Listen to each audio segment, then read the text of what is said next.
السلام علیکم ورحمۃ اللہ وبرکاتہ۔ وعلیکم السلام ورحمۃ اللہ وبرکاتہ۔ کیا حال ہیں آپ سب کے؟ الحمدللہ۔ الحمدللہ رب العالمین۔ شروع کرتے ہیں۔ نحمدہ ونصلی علی رسولہ الکریم، اما بعد فاعوذ باللہ من الشیطان الرجیم، بسم اللہ الرحمن الرحیم۔ رب اشرح لی صدری ویسر لی امری واحلل عقدۃ من لسانی یفقہوا قولی، ربی زدنی علما، اللہم انفعنا بما علمتنا وعلمنا ما ينفعنا وزدنا علما، آمین یا رب العالمین۔ اللہم صلی علی محمد وعلی آل محمد کما صلیت علی ابراہیم وعلی آل ابراہیم انک حمید مجید، اللہم بارک علی محمد وعلی آل محمد کما بارکت علی ابراہیم وعلی آل ابراہیم انک حمید مجید۔ لوط علیہ السلام کی قوم کے بارے میں آج ہم دیکھیں گے۔ تو پہلے جو ریفرنس آیات آپ کو مینشن کی گئی تھی ان کا ترجمہ ہم دیکھ لیتے ہیں۔ سورہ اعراف آیات 80 سے 84۔ وَلُوطًا اذ قَالَ لِقَوْمِهِ، اور یاد کرو لوط کا واقعہ جب اس نے اپنی قوم سے کہا، کیا تم ایسے فحش کام میں مشغول ہو جس کو دنیا میں تم سے پہلے کسی نے نہیں کیا، یہ کہ بلا شبہ تم عورتوں کی بجائے اپنی شہوت کو مردوں سے پوری کرتے ہو، یقیناً تم حد سے گزرنے والے ہو۔ لوط کی قوم کا جواب اس کے سوائے کچھ نہ تھا کہ کہنے لگے، ان لوط علیہ السلام اور اس کے خاندان کو اپنے شہر سے نکال دو، یہ بے شک بہت ہی پاک لوگ ہیں۔ پھر ہم نے اسے اور اس کے گھر والوں کو نجات دی، اس کی بیوی کے سوا جو پیچھے رہ جانے والوں میں سے تھی، اور ہم نے ان پر پتھروں کی سخت بارش برسائی، بس آپ دیکھیں ان مجرموں کا کیسا انجام ہوا۔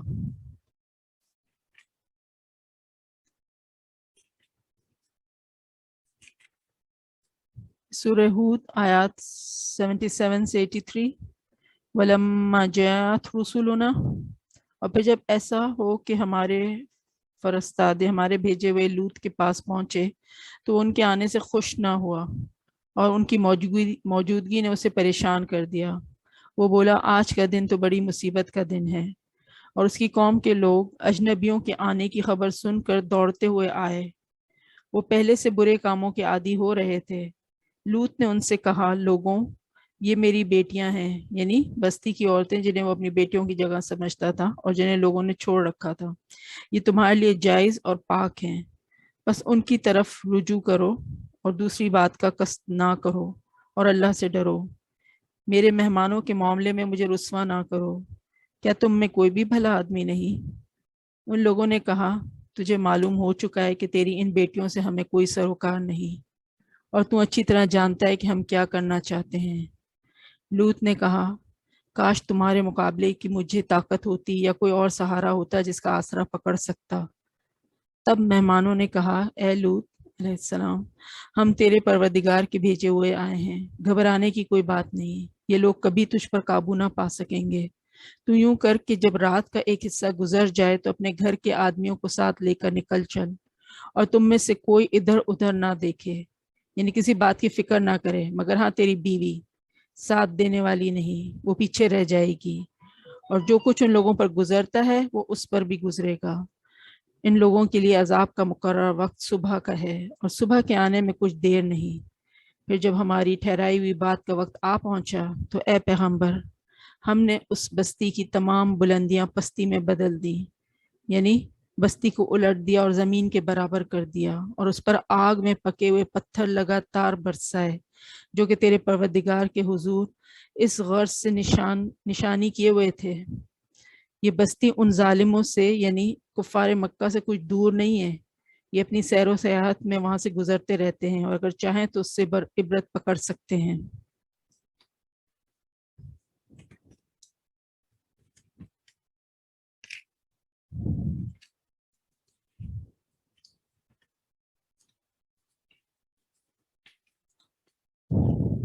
اس کے بعد سورہ ہجر آیات 61 سے 75. فلما جاء لوط المرسلون، اور پھر جب ایسا ہوا کہ بھیجے ہوئے فرشتے خاندان لوط کے پاس پہنچے تو انہوں نے کہا تم لوگ اجنبی معلوم ہوتے ہو. انہوں نے کہا نہیں، یہ بات نہیں، بلکہ ہم تمہارے پاس وہ بات لے کر آئے ہیں جس میں لوگ شک کیا کرتے تھے، یعنی ہلاکت کے ظہور کی خبر جس کا لوگوں کو یقین نہ تھا. ہمارا آنا ایک امر حق کے لیے ہے اور ہم اپنے بیان میں سچے ہیں. بس چاہیے کہ کچھ رات رہے اپنے گھروں کے لوگوں کو لے کر نکل جاؤ اور ان کے پیچھے قدم اٹھاؤ، اور اس بات کا خیال رکھو کہ کوئی پیچھے مڑ کر نہ دیکھے. جہاں جانے کا حکم دیا گیا ہے اسی طرف رخ کیے چلے جائیں. غرض یہ کہ ہم نے لوط پر حقیقت حال واضح کر دی کہ ہلاکت کا ظہور ہونے والا ہے اور باشندگان شہر کی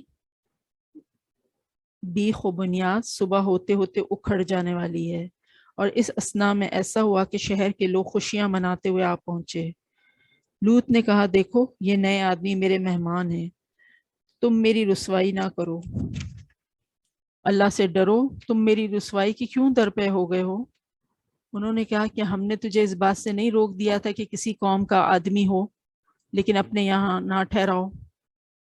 لوط علیہ السلام نے کہا اگر ایسا ہی ہے تو دیکھو یہ میری بیٹیاں کھڑی ہیں، یعنی باشندگان شہر کی بیویاں جن کی طرف وہ رجوع نہیں کرتے تھے، ان کی طرف رجوع ہو. تب فرشتوں نے لوط سے کہا تمہاری زندگی کی قسم، یہ لوگ تو اپنی بدمستیوں میں کھو گئے ہیں، تمہاری باتیں ماننے والے نہیں. غرض یہ کہ سورج نکلتے نکلتے ایک ہولناک آواز نے انہیں آ لیا، بس ہم نے وہ بستی زیر و زبر کر ڈالی اور پکی ہوئی مٹی کے پتھروں کی ان پر بارش کی. بلا شبہ اس واقعے میں ان لوگوں کے لیے بڑی نشانیاں ہیں جو حقیقت کی پہچان رکھنے والے ہیں.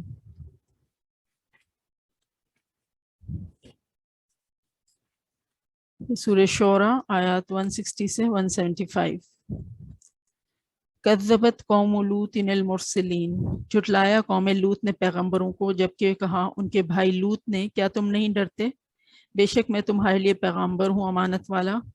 بس اللہ سے ڈرو اور میری پیروی کرو، اور میں تم سے اس نصیحت پر اجرت نہیں مانگتا، میرا اجر اللہ رب العالمین کے سوائے کسی کے پاس نہیں ہے.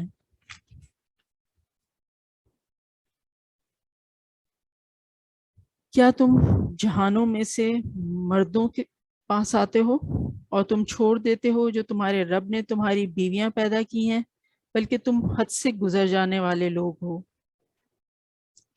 انہوں نے کہا اے لوط اگر تم باز نہ آئے تو تم ضرور نکالے گئے لوگوں میں ہو جاؤ گے. اس نے کہا یقیناً میں تمہارے اس کام سے سخت دشمنی رکھنے والوں میں سے ہوں. پھر بچا دیا ہم نے اس کو اور اس کے گھر والوں کو، سب کو مگر ایک بڑھیا رہ گئی رہنے والوں میں. پھر اٹھا مارا ہم نے ان دوسروں کو اور برسایا ان پر ایک برساؤ، سو کیا برا برساؤ تھا ان ڈرائے ہوئوں کا. البتہ اس بات میں نشانی ہے اور ان میں بہت لوگ نہیں تھے ماننے والے، اور تیرا رب وہی ہے زبردست رحم کرنے والا.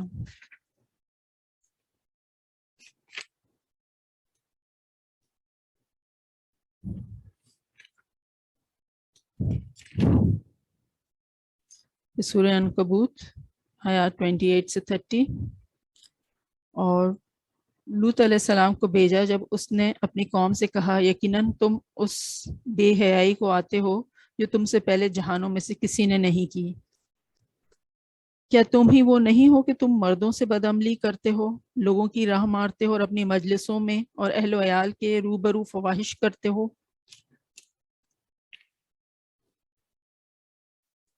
بس اس لوط کی قوم کا جواب اس کے سوا کچھ نہ تھا کہ وہ کہنے لگے تو ہمارے پاس اللہ کا عذاب لے آ اگر تو سچا ہے.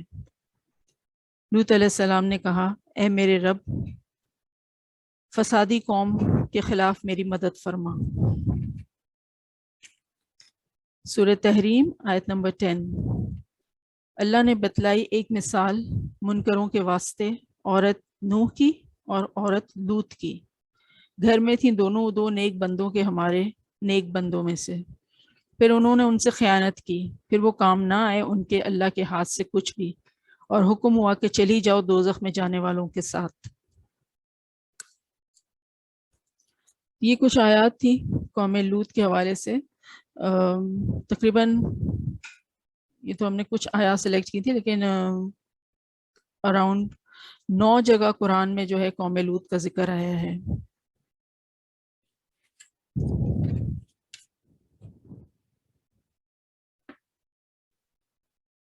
تو وہ 4 شہر تھے، آبادی تقریباً 10 لاکھ کے قریب تھی. صبح کا وقت تھا، وہ سب اپنے کام کاج میں مصروف تھے. اچانک ہلکی سی گڑگڑاہٹ کی آواز پیدا ہونے لگی اور زمین ہلنے لگی. ایسے لگا جیسے زلزلہ آ گیا ہو. لوگ اس پراسرار آواز اور پھر زمین ہلنے کی وجہ سے گھبرا کر گھروں سے باہر نکل آئے تاکہ زلزلے کے نتیجے میں مکانات اگر زمین بوس ہوئے تو وہ اپنی جان بچا سکیں. پھر گڑگڑاہٹ کی آواز اور زمین ہلنا رک گئی. چند لمحے سکون رہا اور پھر زمین اتنی شدت سے ہلنے لگی کہ مکانات گرنے لگے. لیکن لوگ چونکہ پہلے جھٹکے کے بعد گھروں سے نکل آئے تھے، اس لیے مکانات کے گرنے کے باوجود بھی سب لوگ زخمی یا ہلاک ہونے سے بچ گئے. زمین کی حرکت میں شدت آتی جا رہی تھی، لیکن لوگوں نے ایک بات نوٹ کی کہ یہ زلزلہ صرف اتنے حصے میں آ رہا تھا جتنے حصے میں شہری آبادی تھی. شہر سے باہر کی سڑکیں اور راستے جو ہیں بالکل ٹھیک اور نارمل حالت میں تھے. جتنی جگہ پر شہر کے مکانات تھے اتنے علاقے کی زمین ارد گرد سے کئی فٹ اونچی ابھر آئی تھی. یوں لگ رہا تھا جیسے صرف شہر کے علاقے کے نیچے کی زمین میں بیلچہ گھسا کر اتنے علاقے کی مٹی کو نیچے والی زمین سے الگ کر دیا گیا ہو. شہر کے لوگ انتہائی خوفزدہ اور پریشان ہو چکے تھے. وہ شہر کے علاقے سے باہر بھی نہیں نکل سکتے تھے کیونکہ شہر کی زمین کافی اونچی اٹھ چکی تھی اور دونوں زمینوں کے درمیان گہری کھائی سی بن چکی تھی. ایک بار پھر گھڑگھڑاہٹ اور زمین کی حرکت رک گئی تھی اور پھر یوں لگا جیسے پورے شہر کی زمین کو کسی نے ہاتھ میں اٹھا لیا ہو اور زمین کے اس ٹکڑے نے جہاں شہر واقع تھا آسمان کی جانب پرواز شروع کر دی. پھر کئی کلومیٹر اوپر بلندی پر پہنچ کر زمین کے اس ٹکڑے کو الٹا کر کے زمین کی طرف پوری قوت سے پھینک دیا گیا. سارے شہر کے انسان سر کے بل تیزی سے زمین کی طرف بڑھ رہے تھے. ان کے درمیان اور نیچے زمین کے درمیان فاصلہ تیزی سے کم ہو رہا تھا اور پھر ایک زوردار دھماکے کے ساتھ پورے کا پورا شہر اپنی آبادی سمیت زمین کے ساتھ الٹا ٹکرا گیا اور سب کچھ ملیا میٹ ہو گیا. یہ سب کچھ بہت تیزی اور شدت سے ہوا تھا. شہر کی ساری آبادی 1 سیکنڈ میں پس کر پاؤڈر جیسی بن گئی.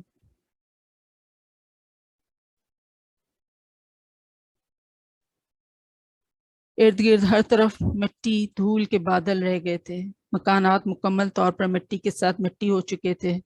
پھر اچانک آسمان سے پتھروں کی برسات شروع ہو گئی اور وہ پتھر ان انسانوں کو لگنے لگی جو اوپر سے گرائے گئے تھے اور جن کے بچے کچھ حصے رہ گئے تھے. ایک بات بہت عجیب تھی، ہر ایک پتھر پر ان کے الگ الگ نام لکھے ہوئے تھے. پتھر پر جس جس کا نام ہوتا تھا وہ پتھر صرف اسی کے جسم پر گر کر اس کو کچل رہا تھا. ہر طرف خاموشی چھا گئی. صرف 5 منٹ پہلے جہاں ہنستا بستا شہر تھا وہاں صرف دھوئیں کے بادل رہ گئے تھے اور مکمل طور پر خاموشی کا راج قائم ہو چکا تھا. اس پورے شہر کو اس کی زمین اور آبادی سمیت جبرائیل علیہ السلام نے اپنے پر کے ذریعے سے اٹھایا تھا اور پھر بلندی پر لے جا کر الٹا پٹخ دیا تھا اور پھر اللہ تعالیٰ کے حکم سے باقی شہروں کو ان کی آبادیوں سمیت اٹھا کر بلندی سے الٹا پٹخ کر تباہ کر دیا تھا. ان لوگوں کے ساتھ یہ کیا ہوا تھا، کیوں ہوا تھا، اور یہ کون لوگ تھے؟ یہ سب لوگ بدترین عذاب الہی کا شکار ہوئے تھے اور یہ سب حضرت لوط علیہ السلام کی قوم سے تعلق رکھتے تھے. یہ سب ایک ایسے گناہ کے عادی تھے جو انتہائی بدترین قسم کا گناہ تھا. اور وہ گناہ کیا تھا؟ ہم جنس پرستی، ہوموسیکشویلٹی.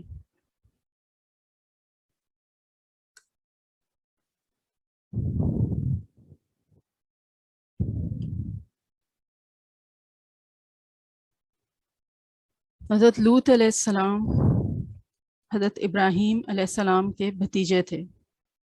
حضرت لوط علیہ السلام کا بچپن حضرت ابراہیم علیہ السلام ہی کے زیر سایہ گزرا اور ان کی نشو و نما حضرت ابراہیم علیہ السلام ہی کی آغوش تربیت میں ہوئی تھی. اسی لیے حضرت لوط علیہ السلام اور بی بی سارہ ملت ابراہیمی کے پہلے مسلم اور السابقون الاولون میں داخل ہوتے ہیں. یعنی ابراہیم علیہ السلام پر پہلے ایمان لانے والے حضرت لوط علیہ السلام اور ان کی بیوی ابراہیم علیہ السلام کی بیوی بی بی سارہ. قرآن ہمیں بتاتا ہے فآمن لہ لوط، بس ایمان لایا لوط ابراہیم کے دین پر اور کہا میں ہجرت کرنے والا ہوں اپنے رب کی جانب. تو یہ اور ان کی بیوی یعنی لوط علیہ السلام اور بی بی سارہ حضرت ابراہیم علیہ السلام کی ہجرتوں میں ہمیشہ ساتھ ساتھ رہے. اور جب حضرت ابراہیم مصر میں تھے تو اس وقت بھی یہ ہم سفر تھے. تورات میں آتا ہے کہ مصر کے قیام میں چونکہ دونوں کے پاس کافی ساز و سامان تھا، حضرت لوط علیہ السلام کے پاس بھی اور حضرت ابراہیم علیہ السلام کے پاس بھی، اور مویشیوں کے بڑے بڑے ریور تھے، اس لیے ان کے چرواہوں اور محافظوں کے درمیان بہت زیادہ کشمکش رہتی تھی. حضرت ابراہیم علیہ السلام کے چرواہے چاہتے تھے کہ اس چراگاہ اور سبزہ زار سے پہلے ہمارے ریور فائدہ اٹھائیں، اور حضرت لوط علیہ السلام کے چرواہوں کی خواہش ہوتی تھی کہ اول ہمارا حق سمجھا جائے. حضرت ابراہیم علیہ السلام نے اس صورتحال کا اندازہ کر کے حضرت لوط علیہ السلام سے مشورہ کیا اور دونوں کی صلاح سے یہ طے پایا کہ باہمی تعلقات کی خوشگواری اور دائمی محبت و الفت کی بقا کے لیے ضروری ہے کہ حضرت لوط علیہ السلام مصر سے ہجرت کر کے اردن کے مشرقی علاقے سدوم اور آمورہ چلے جائیں. سدوم سین سے لکھا جائے گا اور آمورہ عین الف آمورہ چلے جائیں اور وہاں رہ کر دین حنیف کی تبلیغ کرتے اور حضرت ابراہیم علیہ السلام کی رسالت کا پیغام میں حق جو ہے وہ سناتے رہیں. اور حضرت ابراہیم علیہ السلام جو پھر واپس فلسطین چلے جائیں اور وہاں رہ کر اسلام کی تعلیم اور تبلیغ کو سربلند کریں. لوط علیہ السلام جو سدوم اور عمورہ کی بستیوں کی طرف بھیجے گئے تھے تو وہاں کہا جاتا ہے کہ 4 یا 5 شہر تھے، جس میں سے کہ یہ 2 مین تھے، سدوم اور عمورہ، اور باقی اور 2-3 اور شہر تھے مائنڈ یو، گاؤں نہیں تھے، کوئی پسماندہ علاقے نہیں تھے. بہت جو کہنا چاہیے کہ اس وقت کے modern so called civilised highly ترقی یافتہ شہر تھے یہ. تو لوط علیہ السلام اور ابراہیم علیہ السلام دونوں کا زمانہ ایک ہی تھا، دونوں کی دعوت، دونوں کا پیغام ایک ہی تھا، توحید، بس علاقے ان کے مختلف تھے. تو اس سے ہمیں یہ ایک سبق ملتا ہے کہ دین کا علم پھیلانے والوں کو سکیٹرڈ ہونا چاہیے، مطلب پھیل جانا چاہیے، پھیل کر دین کا کام کرنا چاہیے. ایسا نہ ہو کہ سب ایک ہی جگہ جمع ہو جائیں تو پھر دین کا پیغام جو ہے وہ عام ہونے میں دقت ہو سکتی ہے. اگر پھیل جائیں تو پھر زیادہ سے زیادہ لوگوں تک جو ہے دین کا پیغام جو ہے پہنچایا جا سکتا ہے. سدوم وہ علاقہ تھا جہاں پہ کہ لوط علیہ السلام نے جا کر جو ہے رہنا شروع کیا. سدوم جو تھا وہ بہت سی نعمتوں سے مالا مال تھا. اللہ تعالیٰ نے وہاں سمجھے کہ نعمتوں کی بارش کی ہوئی تھی. نعمتوں کی کثرت انسان کو اللہ تعالیٰ سے دور یا غافل کرنے کا سبب بنتی ہے. آئی ایم شیور آپ لوگ اگری کریں گے اس سے، اور یہ ہم سب کا پرسنل ایکسپیرئنس ہے کہ ایک ہوتی ہے مال کی آزمائش اور ایک ہوتی ہے جان کی آزمائش. تو سوچیں کہ کس میں جو ہے انسان زیادہ اللہ سے دور ہو جاتا ہے. یقیناً مال کی جو کثرت ہوتی ہے، نعمتوں کی فراوانی، عیش و عشرت، وہ جو ہے انسان کو اللہ تعالیٰ سے غافل کر دیتا ہے. جبکہ کوئی بیماری آتی ہے چاہے ہماری یا ہم سے متعلق ہمارے پیاروں کی، تو کیا ہوتا ہے کہ انسٹنٹینیس ریئیکشن کیا ہوتا ہے کہ انسان اپنا محاسبہ کرتا ہے، اللہ کو یاد کرتا ہے، اللہ سے دعائیں مانگتا ہے، صدقہ استغفار یہ سب شروع کر دیتا ہے نا. تو نعمتوں کی کثرت اللہ سے دوری کا سبب بنتی ہے 99.9%. یہی مرض قوم لوط کا تھا کہ ان کو جو ہے سمجھیں کہ نعمتوں میں نہا رہے تھے، وہ ریل پیل تھی ہر طرف سے ان کی خوشحالی کی، تو وہ بھی اللہ سے دور ہو گئے.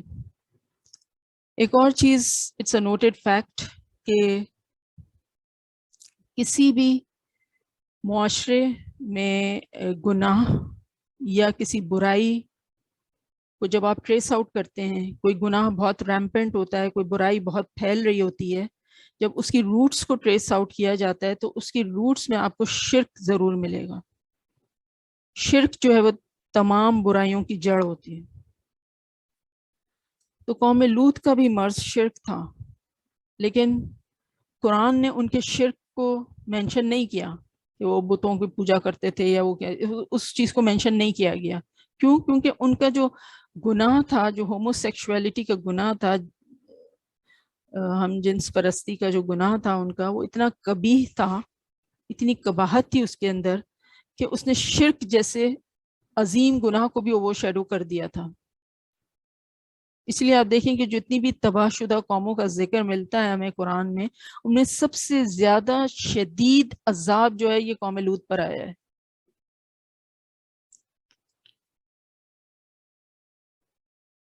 تو نعمتوں کی آزمائش فقر اور فاقے کی آزمائش سے کہیں زیادہ شدید تر ہوتی ہے. اور آپ دیکھیں یہ ایک چین ریئیکشن ہوتا ہے، ایک سیریز آف ایونٹ اس طرح سے ہوتے ہیں کہ نعمتوں کی کثرت ہوتی ہے جس کی وجہ سے انسان اللہ سے دور ہو جاتا ہے. جب اللہ سے دور ہو جاتا ہے تو انسان کی عبد، انسان کیا ہے؟ اللہ کا بندہ ہے نا، تو عبد والی پوزیشن جو ہے وہ ڈسٹارٹ ہو جاتی ہے، وہ پھر کسی اور چیز کا بندہ بن جاتا ہے اللہ کا بندہ بننے کی بجائے. اور جب کسی اور کا بندہ بنا، اب وہ چاہے وہ نفس ہو، چاہے وہ مال ہو، چاہے وہ اینی تھنگ ایلس، تو شرک تو واقع ہو گیا نا. اور شرک پھر لے جاتا ہے اس کو مزید گناہ کی گہرائیوں میں اور گناہ کی کے راستوں پر. تو اردن کی وہ جانب جہاں آج ڈیڈ سی ہے، یہ بحر میت کہتے ہیں اسے، یہی وہ جگہ ہے جس میں سدوم اور آمورا کی بستیاں آباد تھی، ڈیڈ سی کنارے. اب اس کے قریب بسنے والوں کا یہ عقیدہ ہے، یہ اعتقاد ہے، یہ بیلیف ہے ان کا کہ پہلے یہ تمام حصہ جو اب سمندر نظر آتا ہے کسی زمانے میں خشک زمین تھا اور اس پر شہر آباد تھے. وہ کہتے ہیں یہ سدوم اور عمورہ کی آبادیاں اسی مقام پر تھیں جہاں پر کہ آج سمندر ہے. تو یہ ان کا کہنا ہے کہ یہ مقام جو ہے یہ شروع سے سمندر نہیں تھا، بلکہ جب قوم لوط پر عذاب آیا اور اس سرزمین کا تختہ الٹ دیا گیا اور سخت زلزلے اور بھونچال آئے، تب یہ زمین تقریباً 400 میٹر سمندر سے نیچے چلی گئی اور پانی جو ہے وہ بھر آیا. اسی لیے اس کا نام بحر میت یا جس کو ڈیڈ سی کہتے ہیں. تو جو بھی یہ ان کے بلیف جو ہے یہ صحیح ہے یا غلط ہے، لیکن یہ حقیقت ہے کہ اسی ڈیڈ سی کے ساحل پر وہ حادثہ رونما ہوا جو قوم لوط کے عذاب سے جانا جاتا ہے. اور پچھلے 200 سال کی ریسرچ یا تحقیق نے ڈیڈ سی کے ساحل پر قوم لوط کی بستیوں کے بعض تباہ شدہ آثار جو ہیں وہ ظاہر ہوئے ہیں، جس سے اس بات پر اور دل اور یقین جو ہے وہ ٹھک جاتا ہے کہ جس کا کہ اعلان آج سے 1400 سال پہلے قرآن کریم نے کر دیا تھا. قرآن میں تو یہ قصے 1400 سال پہلے بیان ہو گئے تھے نا. یہ ریسرچ تو ابھی 200 سال پہلے کی گئی اور پھر یہ ساری جو ہیں وہ روئنز ملے ہیں کہ یہاں پر یہ بستیاں آباد تھیں، اور ایسے فگرز ملے ہیں، ایسے ڈھانچے ملے ہیں جو کہ اس طرح کی پوزیشن میں پائے گئے ہیں جو کہ وہ بدفعلی کیا کرتے تھے. تو لوط علیہ السلام نے جب صدوم میں آ کر قیام کیا تو دیکھا کہ یہاں کے باشندے فواہش اور معصیتوں میں اس قدر مبتلا ہیں کہ الامان اور الحفیظ، دنیا کی کوئی برائی ایسی نہیں تھی جو ان میں موجود نہ تھی۔ دنیا کی سرکش اور بد اخلاق بد اتوار اقوام کے دوسرے عیوب اور فواہش کے علاوہ یہ قوم ایک خبیث عمل کی موجد تھی، انوینٹر تھی۔ ایجاد کیا انہوں نے ایک خبیث عمل کو، یعنی اپنی نفسانی خواہشات کو پورا کرنے کے لیے وہ عورتوں کی بجائے مردوں اور لڑکوں سے ملاپ رکھتے تھے، جنسی ملاپ رکھتے تھے۔ دنیا کی قوموں میں اس عمل کا اس وقت تک قطعاً کوئی رواج نہ تھا۔ یہی بدبخت قوم ہے جس نے اس ناپاک عمل کی ایجاد کی، اور اس عمل کا نام لواطت مشہور ہے۔ لوط، قوم لوط سے لام واو الف تو اور تا، لواطت۔ اللہ تعالیٰ نے ان کو قرآن میں قوم لوط کو فاسق،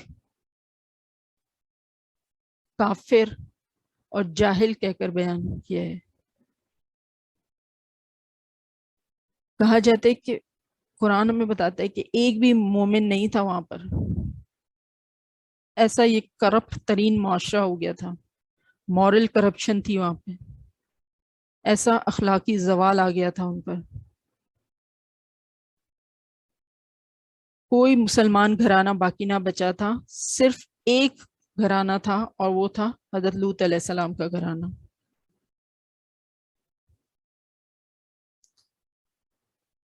تو یہ جو اس قوم کی جو ایجاد تھی، عمل لواطت جس کو کہتے ہیں کہ ہوموسیکشولیٹی یا ہم جنس پرستی،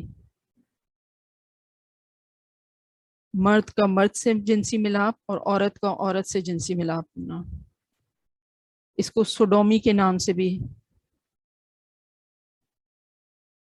پکارا جاتا ہے۔ سوڈومی، یہ چونکہ یہ صدوم کے رہنے والے تھے نا، تو اسی کے حوالے سے اس ایکٹ کو، جس کو کہ اینل انٹرکورس بھی کہتے ہیں، پیچھے سے جو ہے جنسی ملاپ قائم کرنا، پیچھے کے سوراخ سے، تو اس کو سوڈومی اس وجہ سے کہا جاتا ہے کیونکہ یہ قوم لوط جو ہے صدوم کی رہنے والی تھی، اور صدوم کے لوگوں میں یہ عمل پایا جاتا تھا۔ یہ سوڈومی یا یہ ہوموسیکشولیٹی، ہم جنس پرستی، یہ آج کی دنیا کا برننگ ٹاپک ہے، یا یوں کہہ لیں کہ ہاٹ ٹاپک ہے۔ ہم میں سے اکثر کو یہ خیال ہے کہ this topic is not related to me, میرا اس سے کیا تعلق ہو سکتا ہے۔ Let me tell you we might be wrong, کیونکہ جس تیزی سے یہ چیز پھیل رہی ہے،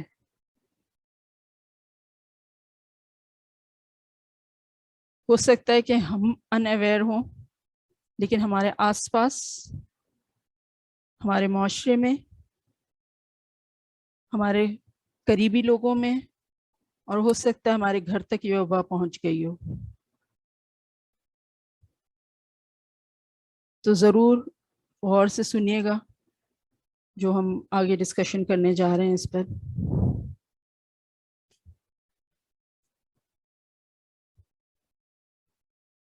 تو ایک تو یہ کہ یہ ایک بدبخت قوم جو ہے اس بدترین فیل میں انوالو تھی، بدترین پریکٹس میں انوالو تھی، اور اس سے بھی زیادہ شرارت، خباثت اور بے حیائی یہ تھی کہ وہ اپنی اس بد کرداری کو عیب نہیں سمجھتے تھے۔ یہ ان کے درمیان ایک فیشنیبل چیز سمجھی جاتی تھی۔ This was the in thing among them, اور علل اعلان فخر و مباحت کے ساتھ اس کو کرتے رہتے تھے، اور ایک دوسرے کے کیے گئے اس عمل کو وہ دہراتے رہتے تھے سب کے سامنے بیٹھ کر، اور انجوائے کرتے تھے اس سے۔ مجلسوں محفلوں میں یہ بد عملی کا مظاہرہ کیا کرتے تھے۔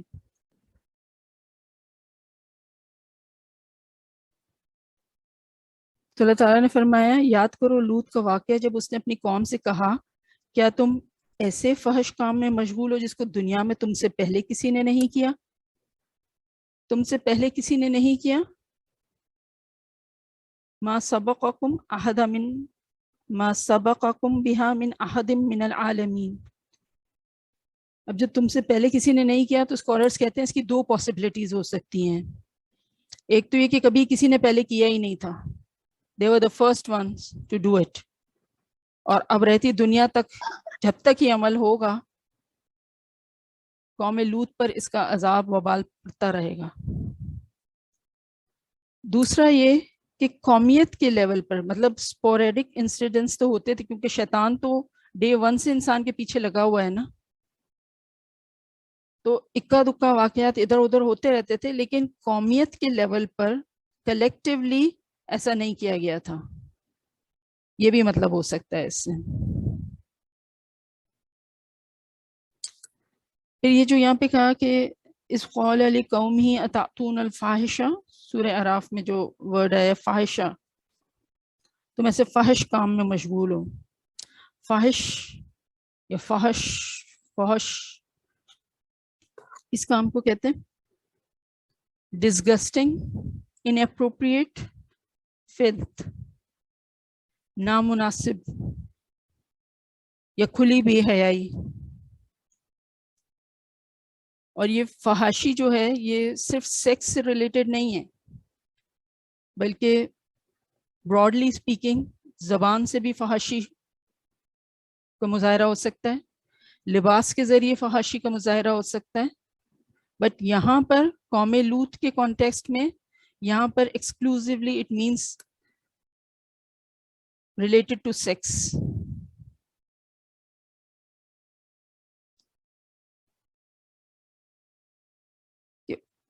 کھلم کھلا اظہار ہو رہا تھا بے حیائی کا، وہ تھی فحاشی.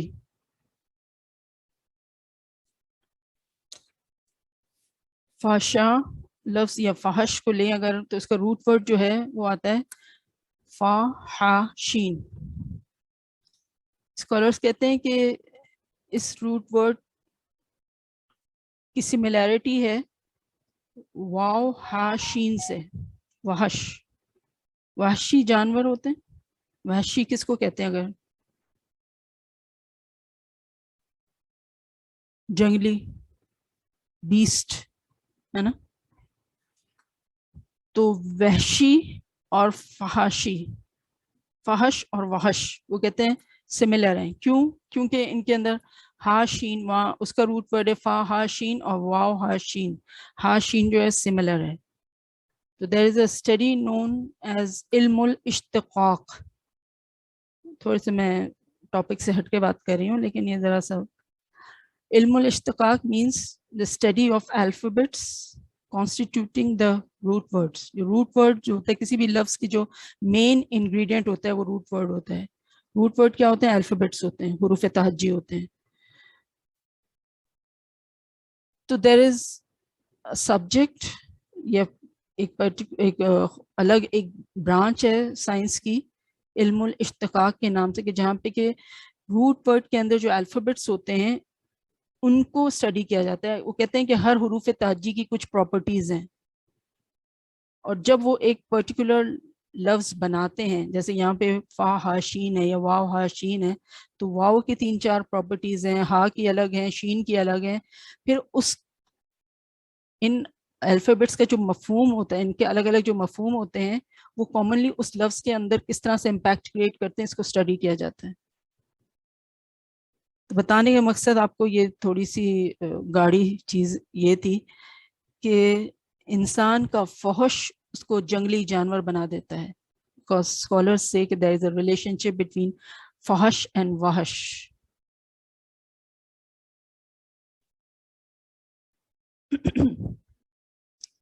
تو ان حالات میں حضرت لوط علیہ السلام نے ان کو ان کی بے حیائیوں اور خباثتوں پر ملامت کی اور شرافت و طہارت کی زندگی کی رغبت دلائی، اور حسن خطابت، لطافت اور نرمی کے ساتھ جو ممکن طریقے سمجھانے کے ہو سکتے تھے ان کو سمجھایا، اور واعظ و نصیحت کی اور گزشتہ اقوام کی بدعمالیوں کے نتائج اور ثمرات بتا کر عبرت دلائی، مگر ان بدبختوں پر مطلق اثر نہ پڑا، بلکہ اس کا یہ الٹا اثر ہوا کہ وہ کہنے لگے، جو سورہ اعراف میں آیا نا کہ لوط کی قوم کا جواب اس کے سوائے کچھ نہ تھا کہ کہنے لگے ان لوط اور اس کے خاندان کو اپنے شہر سے نکال دو، یہ بے شک بہت ہی پاک لوگ ہیں۔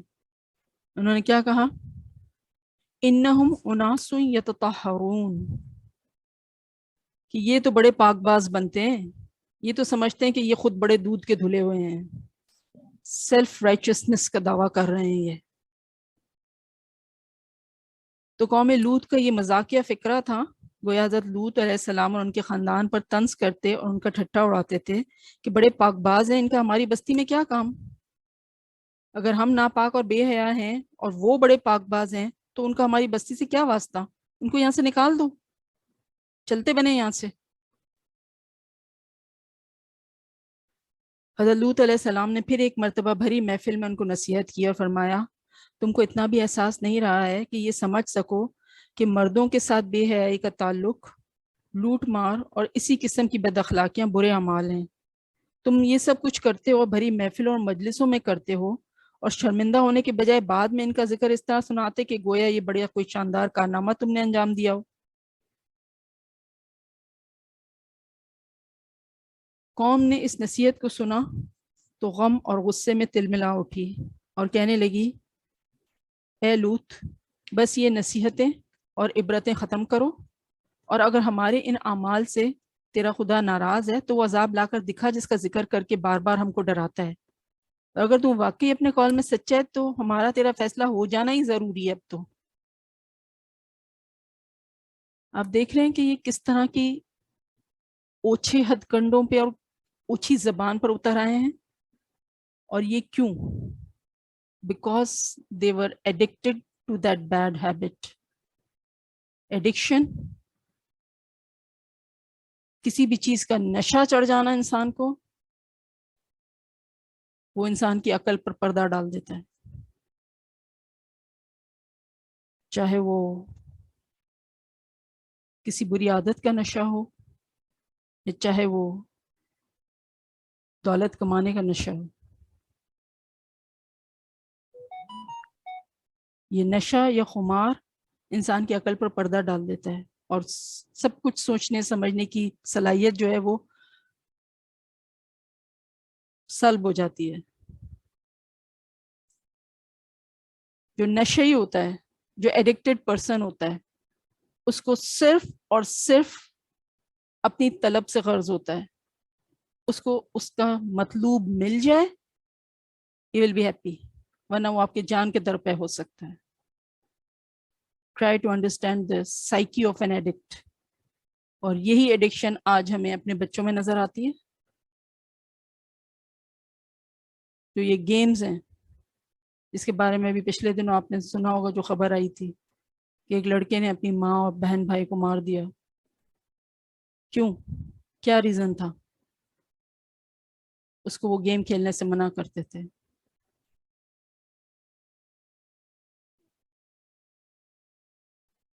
تو جو ایڈکٹ ہوتا ہے اس کو صرف اپنی غرض سے طلب ہوتا ہے، اپنی طلب سے غرض ہوتی ہے، جو اس کے راستے میں آئے گا وہ اس کو ہٹا دینا چاہے گا، بائی ہوک اور بائی کروک۔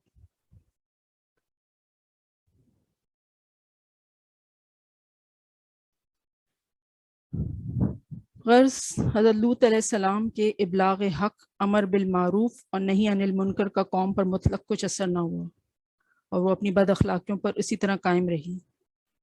حضرت لوط علیہ السلام نے یہاں تک غیرت دلائی کہ تم اس بات کو نہیں سوچتے کہ میں رات دن جو اسلام اور صراط مستقیم کی دعوت اور پیغام کے لیے تمہارے ساتھ حیران اور سرگردہ ہوں، کیا کبھی میں نے تم سے اس سعی اور کوشش کا کوئی بدلہ طلب کیا ہے؟ کوئی ریٹرن مانگا ہے تم سے؟ کیا کوئی اجرت مانگی ہے میں نے تم سے؟ کسی نظر اور نیاز کا طالب ہوا ہوں؟ میرے پیش نظر تو تمہاری دینی اور دنیاوی سعادت اور فلاح کے سوائے اور کچھ بھی نہیں ہے، مگر تم ہو کہ مطلق توجہ ہی نہیں کرتے۔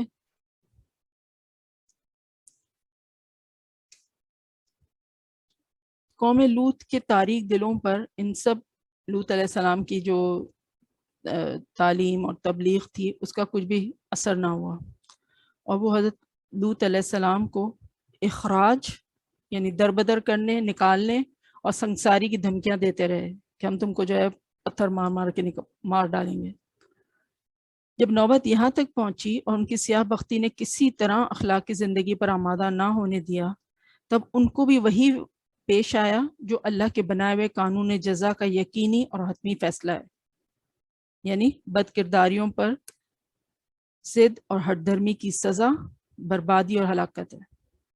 جو کوئی اپنی بد کرداری پر اصرار کرے گا، غلطی اور گناہ ہو جائے تو اللہ تعالیٰ نے توبہ استغفار کا دروازہ کھلا رکھا ہے، ساری الی مغفرہ، مغفرت کی طرف تیزی دکھاؤ۔ لیکن اگر کوئی یہ آفر اویل نہیں کرتا تو پھر اس کی بربادی اور ہلاکت یقینی ہے۔ تو ہوا یہ کہ ملائکۃ اللہ حضرت ابراہیم علیہ السلام کے پاس سے روانہ ہو کر سدوم پہنچے اور لوط علیہ السلام کے یہاں مہمان ہوئے۔ یہ اپنی شکل و صورت میں حسین و خوبصورت اور عمر میں نوجوان لڑکوں کی شکل و صورت میں تھے۔ حضرت لوط علیہ السلام نے ان مہمانوں کو دیکھا تو وہ گھبرا گئے اور ڈرے کہ یہ بدبخت قوم میرے ان مہمانوں کے ساتھ کیا معاملہ کرے گی، کیونکہ ابھی تک ان کو یہ نہیں بتایا گیا تھا کہ یہ اللہ کے پاک فرشتے ہیں۔ ابھی حضرت لوط علیہ السلام اسی شش و پنج میں تھے کہ قوم کو خبر لگ گئی اور لوط علیہ السلام کے مکان پر جو ہے وہ چڑھ دوڑے اور مطالبہ کرنے لگے کہ تم ان کو ہمارے حوالے کر دو۔ حضرت لوط علیہ السلام نے بہت سمجھایا اور کہا الیس منکم رجل رشید، کیا تم میں کوئی بھی سلیم الفطرت انسان نہیں ہے؟ کوئی تو ہو جو سمجھ کا مظاہرہ کرے۔ ون ٹو آل سارے بگڑ گئے ہو، کوئی رجل رشید ہے ہی نہیں تم میں کہ وہ انسانیت کو برتے، انسانیت کا مظاہرہ کرے اور حق کو سمجھے۔ تم کیوں اس لعنت میں گرفتار ہو اور خواہشات نفس کو پورا کرنے کے لیے فطری طریقے اور فطری عمل کو چھوڑ کر اور حلال طریقے سے عورتوں کو رفیقہ حیات بنانے کی جگہ اس ملعون بے حیائی کے در پہ ہو؟ اے کاش کہ میں رکن شدید کی زبردست حمایت حاصل کر سکتا۔ قرآن میں جو الفاظ آئے نا کہ انہوں نے کہا تھا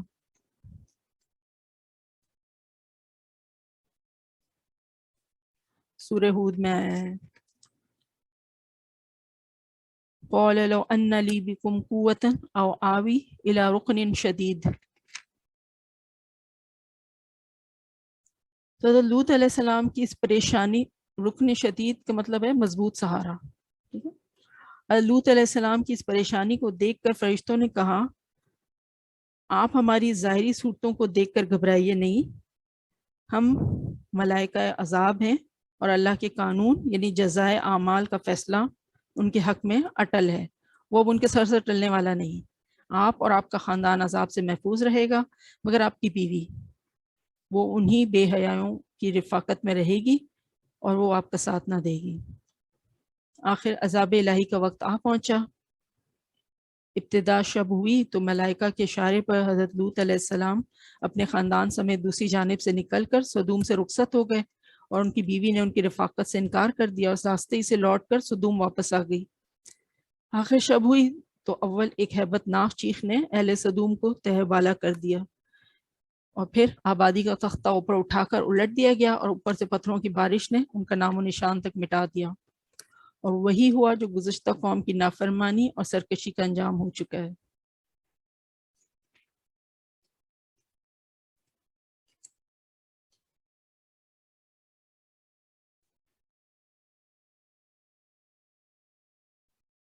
تو اب دیکھیں کہ جو یہاں پر یہ آیا ہے نا کہ ہاؤلائی بناتی ہن اطہر لکم، یعنی حضرت لوط علیہ السلام نے قوم کی مزاحمت اور مہمانوں سے متعلق مطالبے سے تنگ آ کر یہ فرمایا کہ تم ان مہمانوں سے جو ہے وہ تعرض نہ کرو، اگر نفس کی فطری خواہش پوری کرنا چاہتے ہو تو یہ میری بیٹیاں موجود ہیں، یہ تمہارے لیے پاک، یہ تمہارے لیے پاک ہیں۔ تو اس کا کیا مطلب ہے؟ مطلب ایک سوال یہاں پہ یہ پیدا ہوتا ہے کہ ایک باعصمت اور باعزت انسان اور پھر وہ بھی نبی معصوم، کس طرح یہ گوارا کر سکتا ہے کہ وہ اپنی باعصمت لڑکیوں کو ایسی بے حیا اور خبیث انسانوں کے سامنے پیش کرے؟ تو اس سوال کے جواب میں اسکالرز نے مختلف جواب دیے ہیں. وہ کہتے ہیں کہ ایک تو یہ کہ حضرت لوط علیہ السلام نبی ہیں اور ہر ایک نبی اپنی قوم کا روحانی باپ ہوتا ہے. قوم مسلمان ہو کر اس کی اطاعت گزار ثابت ہو یا انکار کر کے منحرف ہو، دونوں صورتوں میں وہ اس کی امت میں ہی داخل ہوتی ہے. مطلب ایک نبی جب اپنی دعوت پیش کرتا ہے، اللہ کے حکم سے اپنی دعوت پیش کرتا ہے، تو معاشرے میں دو گروپس بن جاتے ہیں. ایک نبی کی دعوت پر لبیک کہنے والے، وہ کہلاتے ہیں امت اجابت، الف جیم الف با اور تا، اجابت. ایک گروپ ہوتا ہے جو ان کی دعوت کا انکار کر دیتا ہے، اس کو کہتے ہیں امت دعوت. دعوت جو دعوت عام ہم اردو میں لفظ استعمال کرتے ہیں.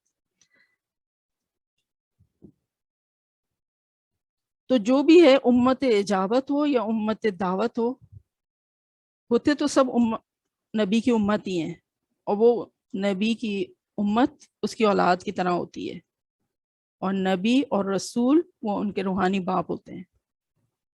تو لہذا حضرت لوط علیہ السلام کا مطلب یہ تھا کہ بدبختوں، تمہارے گھروں میں یہ سب میری بیٹیاں تمہاری رفیقہ حیات ہیں، تمہاری بیویاں موجود ہیں اور تمہارے لیے حلال، پھر تم ان کو چھوڑ کر اس ملعون اور خبیث کام پر اصرار کرتے ہو، ایسا نہ کرو.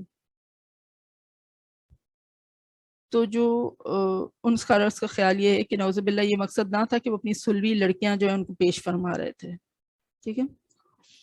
پھر ایک رائے یہ دی جاتی ہے کہ تورات اور دیگر روایت سے یہ معلوم ہوتا ہے کہ فرشتے جو حضرت ابراہیم علیہ السلام کو اسحاق علیہ السلام کی بشارت دے کر قوم لوط کو ہلاک کرنے آئے تھے، وہ 3 تھے.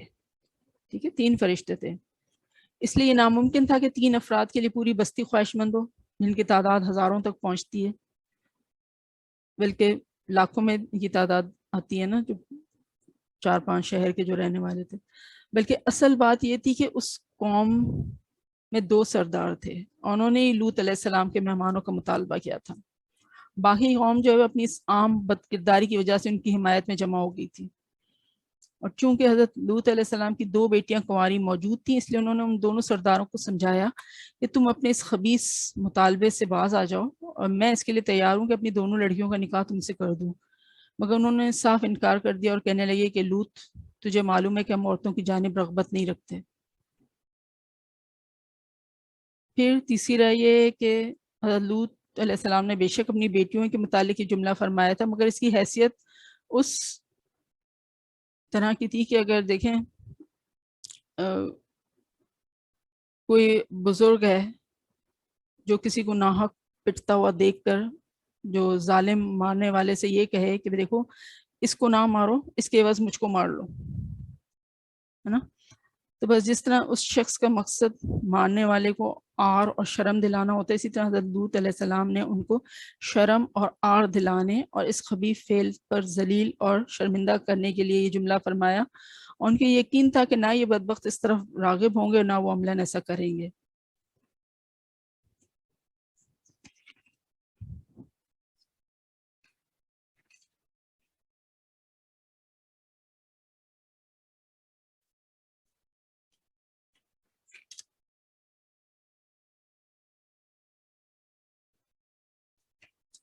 پھر لوط علیہ السلام نے جب یہ دیکھا کہ قوم ان کے مہمانوں کے ساتھ بد اخلاقی پر تلی ہوئی ہے اور کسی طرح ان پر آر دلانے کا اثر ہوتا ہے، نہ حیا اور مروت اور اخلاق اور انسانیت کے نام پر اپیل کا، تب وہ پریشان ہو کر انہوں نے کیا فرمایا تھا کہ کاش میرے لیے تم سے مقابلے کی طاقت ہوتی یا پناہ ملتی کسی زبردست قوت پناہ کے ساتھ. جو سورہ ہود میں آئے نا، لو ان لی بکم قوتن او آوی الی رکن شدید. تو اس رکن شدید سے کیا مراد ہے؟ کیا حضرت لوط علیہ السلام جو ہیں نعوذ باللہ اللہ کی قدرت پر بھروسہ نہیں رکھتے تھے، جو کسی رکن شدید کی پناہ کے طالب تھے؟ تو اس مشکل کا حل جو ہے بخاری کی حدیث نے بخوبی کر دیا ہے، اور اس روایت میں ہے کہ رسول اکرم صلی اللہ علیہ وسلم نے ارشاد فرمایا، اللہ تعالیٰ لوط کی بخشش کرے کہ وہ اس درجے پریشان کیے گئے کہ رکن شدید کی پناہ کے طالب ہوئے، اور ان کے لیے رکن شدید ان کا پروردگار اور ان کا خالق ہے۔ تو مطلب یہ ہے کہ حضرت لوط اللہ تعالیٰ کو بھول کر کسی اور قوت کی پناہ کے طالب نہ تھے، بلکہ وہ اس درجے قابل رحم حالت میں تھے کہ اس وقت ان کی یہ تمنا ہوئی کہ کاش کہ اللہ تعالیٰ مجھے ایسی قوت عطا کرتا کہ میں اسی وقت ان سب بدبختوں کو ان کی خباثت کا مزہ چکھا سکتا۔ تو آپ سوچ لیں کہ کتنے ڈیسپریٹ اور ڈیجیکٹڈ موڈ میں ہوں گے لوط علیہ السلام، اور رکن شدید یعنی اس کے پروردگار نے آخر ان کی مدد کی اور ان پر فرشتوں نے اپنا راز ظاہر کر دیا اور ان کو تسلی اور اطمینان بخشا کہ آپ پریشان نہ ہوں، تھوڑا ہی وقت گزرتا ہے کہ یہ اپنی بدکرداری کے عبرتناک انجام کو پہنچ جائیں گے۔ پھر بعض مفسرین نے یہ بھی کہا ہے کہ یہ جو ہے نا لو ان علی بکم قوتن، تو وہ کہتے ہیں اس میں بکم جو کم ہے اس کا مخاطب فرشتوں کو سمجھا ہے، اور مراد یہ لیتے ہیں کہ حضرت لوط علیہ السلام نے فرمایا، مطلب فرشتوں کے، ان کو تو نہیں پتا تھا کہ یہ فرشتے، وہ تو سمجھے کہ یہ 3 نوجوان ہیں، تو انہوں نے کہا کہ کاش تم اس کثرت سے ہوتے کہ ان کے مقابلے میں مجھ کو تم سے قوت پہنچتی، یا اللہ کوئی ایسی صورت پیدا کر دیتا کہ میں ان کو سزا دے سکتا۔ تو اسی لیے پھر حضرت لوط علیہ السلام کے اس کال کو سن کر فرشتوں نے کہا کہ اے لوط، ہم تیرے پروردگار کے بھیجے ہوئے ہیں، ہم کوئی مجبور انسان نہیں ہیں، یہ تجھ کو ہرگز نقصان نہیں پہنچا سکتے۔ تورات میں آتا ہے کہ حضرت لوط اپنے خاندان کے ساتھ سدوم سے ہجرت کر کے کسی اور بستی میں چلے گئے تھے جو کہ سدوم سے قریب ہی آباد تھی۔ پھر جب سورج نکلنے کے بعد جب انہوں نے سدوم کی جانب دیکھا تو وہاں ہلاکت و بربادی کے نشانات کے سوائے اور کچھ نہ تھا۔ پھر کہا جاتا ہے کہ حضرت لوط علیہ السلام نے اس بستی کو بھی چھوڑ دیا تھا اور اس کے قریب ایک پہاڑی پر جا آباد ہوئے اور امن و امان سے رہنے سہنے لگے، اور وہیں پر پھر ان کا انتقال ہوا تھا۔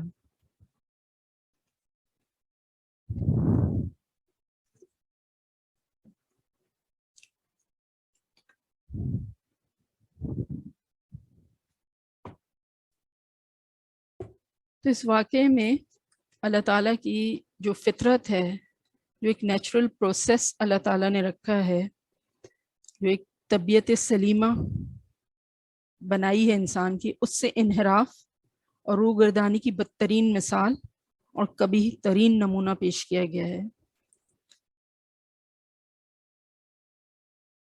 اللہ کی قدرت کا ارادہ ہوا کہ نوع انسانی کو اس جنسی خصلت پر برقرار رکھا جائے، مطلب اللہ تعالیٰ نے انسان کے اندر یہ جنسی خواہش، یہ قوت شہوانیت پیدا کی ہے، یہ انسان کا فطری تقاضا ہے،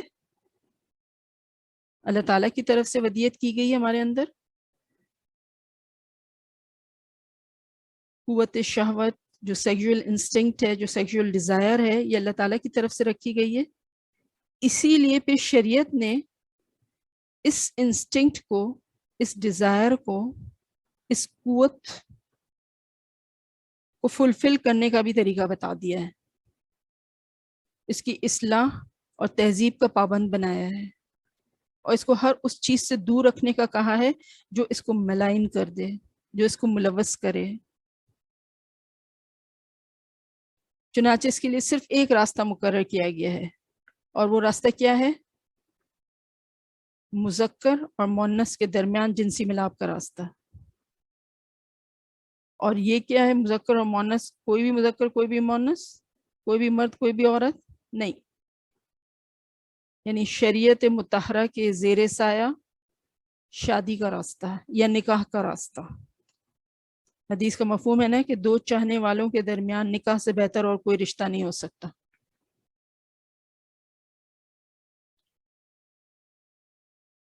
تو اللہ تعالیٰ نے اس کو شریعت میں یہ دروازہ کھلا رکھا ہے کہ نکاح کے ذریعے جو ہے اس جنسی تسکین کو حاصل کر سکتے ہو۔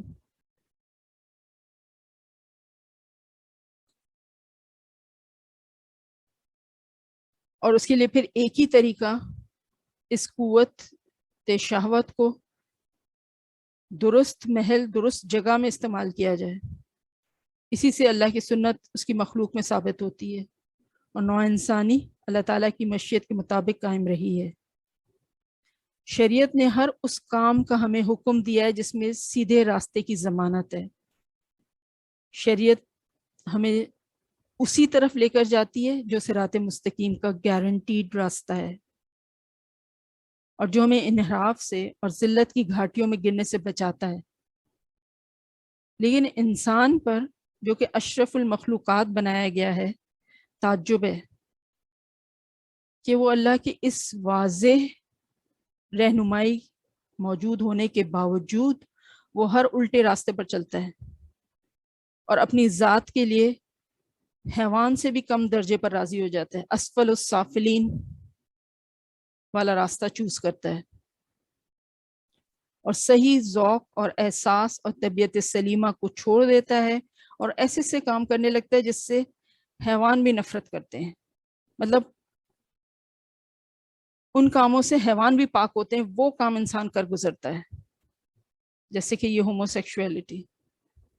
کیا آپ نے دیکھا ہے کوئی دو کتے ایسے کام کر رہے ہوں یا دو بلیاں مل کر ایسا کام کر رہی ہوں؟ وہ بھی نر اور مادہ مل کر کرتے ہیں، لیکن انسان نے تو ان کو بھی پیچھے چھوڑ دیا۔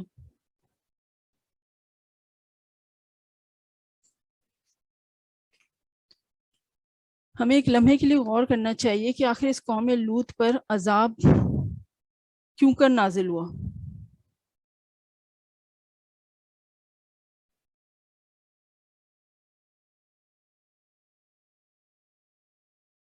کہ جس نے ہومو سیکشویلٹی کا فعل ایجاد کر کے اپنا بھی اور قیامت تک آنے والے مجرمین کے گناہوں کا بھی بار اٹھایا۔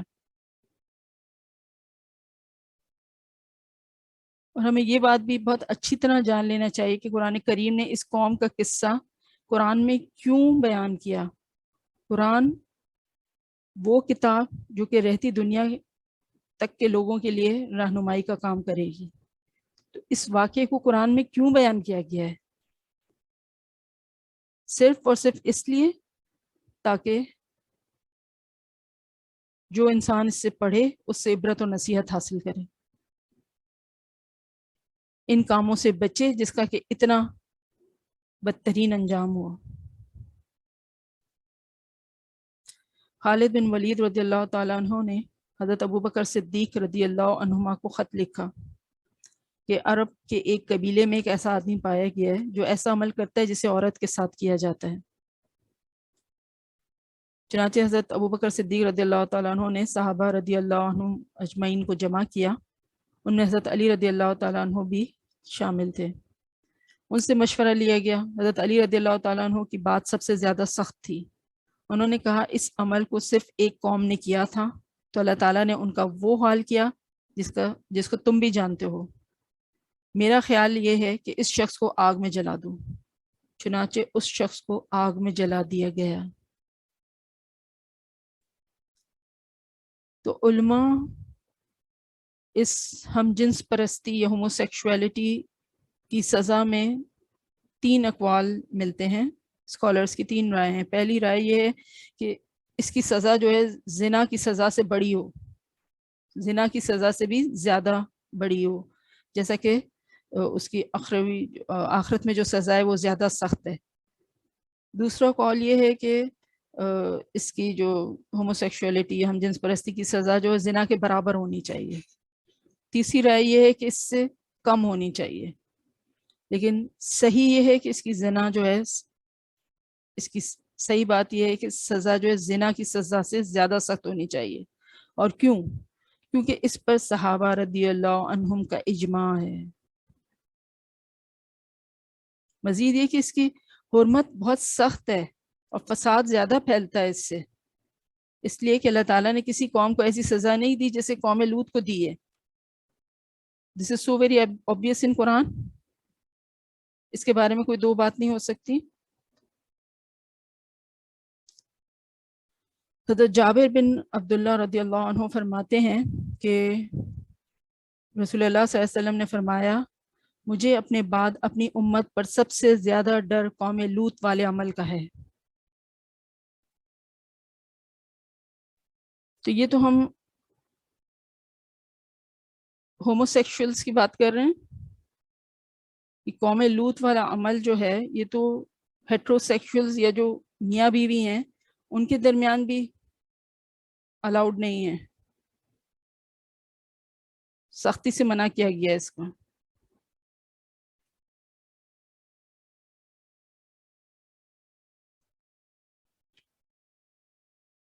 اسکالرز کہتے ہیں کہ جب کوئی لڑکا کسی لڑکے کے ساتھ برا عمل کرتا ہے تو فرشتے بھاگ جاتے ہیں، زمین کانپ جاتی ہے اور اپنے رب سے عذاب کی فریاد کرتی ہے۔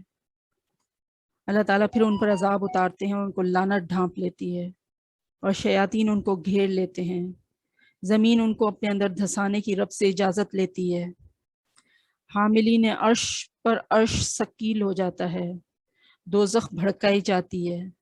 پھر جب اللہ کا فرشتہ اس کی روح قبض کرنے کے لیے آتا ہے تو اس کی روح کو قبض کرنے کے بعد ان کے دوسرے بھائیوں کے مقام اور ان کی عذاب کی جگہ میں لے جاتے ہیں۔ پھر اس کی روح ان کی روحوں کے درمیان ہوتی ہے، وہ جگہ بہت تنگ اور زنا کے تنور سے زیادہ عذاب دینے والی ہوتی ہے۔ اس گناہ سے بڑھ کر کوئی اور گناہ ایسا نہیں جو ایسی دردناک سزا کے قابل ہو اور دوزخیوں کا رفیق بنانے کا باعث ہو، جس سے اس کی تمام لذتیں ختم ہو جائیں گی۔ انسان کیوں برائیوں کی طرف اور حلال چھوڑ کے حرام میں منہ مارتا ہے؟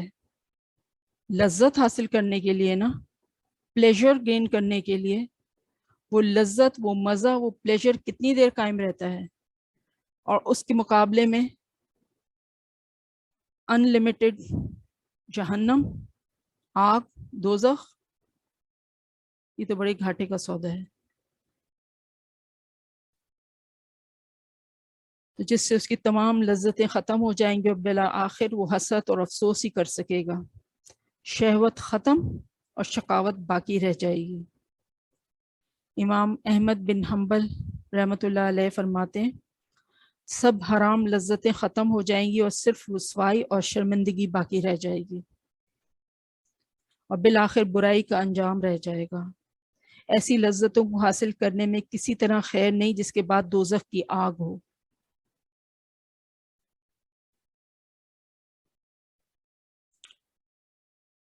تو یہ جو ہم جنس پرستی یا سوڈومی یا ہوموسیکشوالٹی ہے، یہ گندی عادت دراصل ایمانی کمزوری کا نتیجہ ہے۔ جب انسان کا ایمان کمزور ہوتا ہے تو پھر اس پر شیطان اور نفس کا اٹیک ہو سکتا ہے۔ یہ گندی عادت انسان کی ایمانی کمزوری کا نتیجہ ہے اور ریلیجیس بیریئر کا نہ ہونا اس کا سبب ہے۔ یہ ہمارا دین ہے جو ایک لائن ڈرا کرتا ہے نا کہ do this and don't do this, this is شریعہ۔ شریعت کیا ہے؟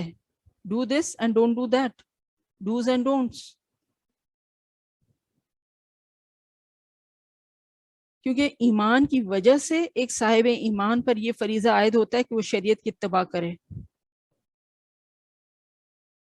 ایک بند کمرے میں کیا چیز ہے جو انسان کو گناہ سے روکتی ہے؟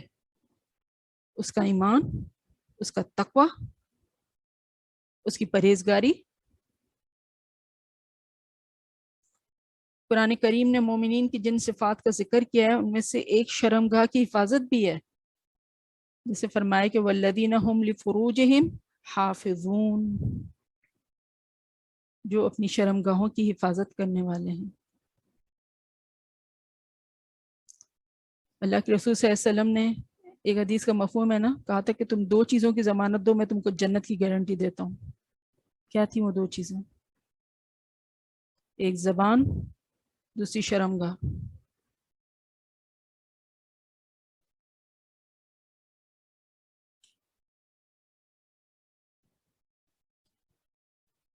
تو اس سے پہلے کہ ہم اس واقعے کو وائنڈ اپ کریں، تھوڑی سی بات اس گناہ کی وجہ سے انسانی صحت پر پڑنے والے برے اثرات اور نقصانات پر بات کر لیتے ہیں تھوڑی سی، کہ جو چیز اللہ تعالیٰ نے فطری رکھی ہے، جو فطرت میں جو شامل ہے، جو any thing which is natural, جس کی فطرت میں اجازت ہے، جس کی شریعت میں اجازت ہے، جو فطرت کو گوارا ہے، اس میں خیر ہی خیر ہے۔ And having said this, what is it? Vice versa. جو چیز اگینسٹ فطرت ہے اس میں صرف شر ہی شر ہے. One thing says it all.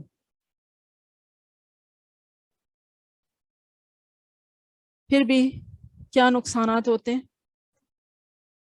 جو ہم جنس پرست ہوتے ہیں یا ہوموسیکشولز ہوتے ہیں اس میں کیا ہے کہ عورت عورت سے رشتہ قائم کرے اور مرد مرد سے. تو عورت اور مرد کی آپس کی جو رغبت ہے وہ ختم ہو جاتی ہے. عورت سے مرد کی جو رغبت ہے وہ ختم ہو جاتی ہے. جو ایک فطری اٹریکشن جو اللہ تعالیٰ نے رکھا ہے وہ ہو جاتا ہے. اور اسی کمزوری کی وجہ سے میاں بیوی رشتہ ازواج میں پہ کامیاب نہیں رہ سکتے, ایک دوسرے کے حق ادا کرنے کے قابل نہیں رہ سکتے.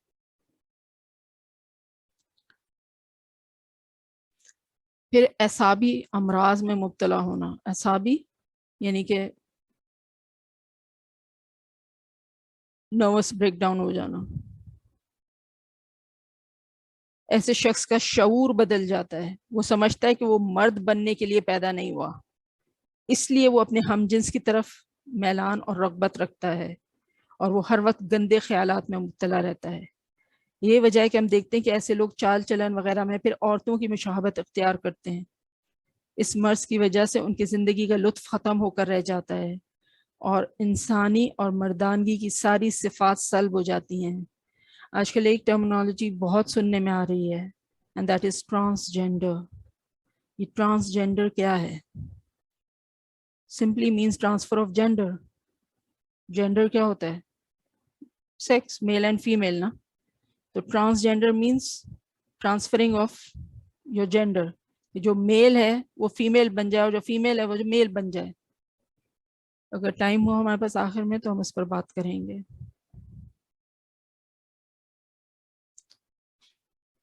پھر اور کیا نقصانات ہوتے ہیں اس ہوموسیکشولیٹی کے؟ دماغی توازن برقرار نہیں رہتا, بے چینی, قوت ارادی کا کمزور ہونا, مختلف امراض میں مبتلا ہونا, اور سب سے اس میں ٹاپ آف دا لسٹ جو مہلک مرض ہے وہ ایڈز.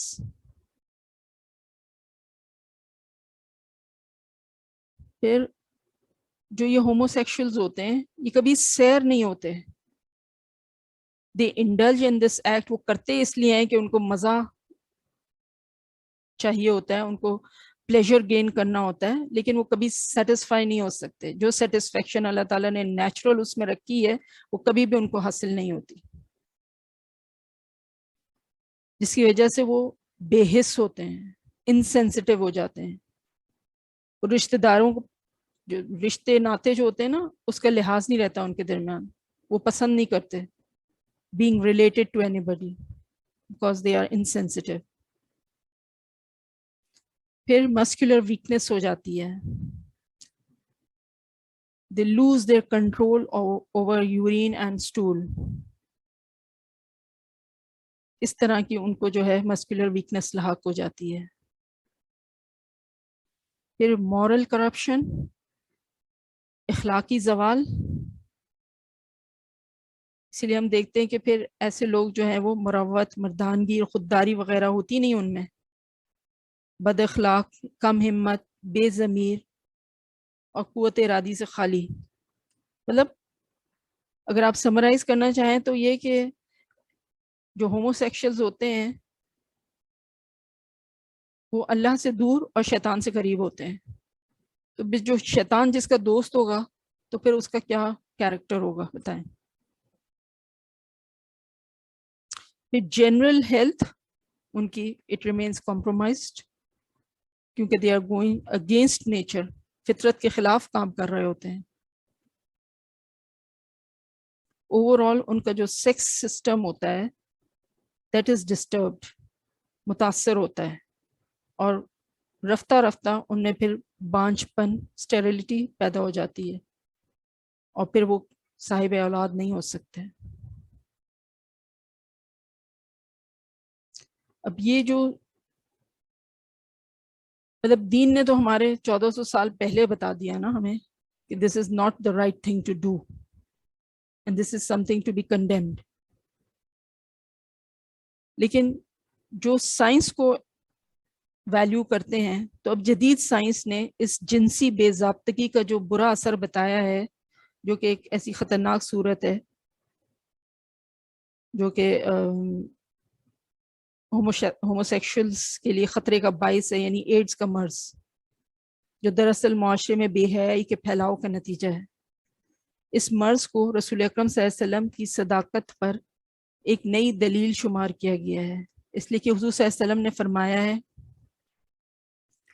جس قوم میں بے حیائی پھیل جائے تو اللہ تعالیٰ ان کو ایسے امراض میں مبتلا کر دیتے ہیں جو امراض ان سے پہلے لوگوں میں نہیں ہوں گے. حضور صلی اللہ علیہ وسلم نے سچ فرمایا ہے. آپ دیکھیں کہ اس جو قوم لوط کا جو عمل تھا، لواطت جس کو ہم نے کہا، ہوموسیکشولیٹی، سوڈومی، اس کی بہت سی صورتیں ہو سکتی ہیں. جیسے ہم نے کہا نا کہ عورت کو عورت سے برا عمل کرنا، پھر جانوروں کے ساتھ برا عمل کرنا، مردوں کا مشت زنی یا میسٹربیشن کرنا،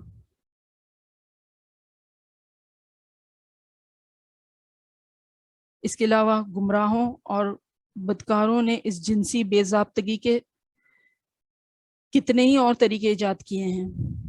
ان تمام بری صورتوں کا منشا ایک ہی ہے، یہ سب لوگ گناہ میں شریک ہیں، کیونکہ ایسے تمام لوگ طبیعت سلیمہ اور اپنے رب کے راستے سے منحرف ہیں، اپنے رب کے نافرمان ہیں.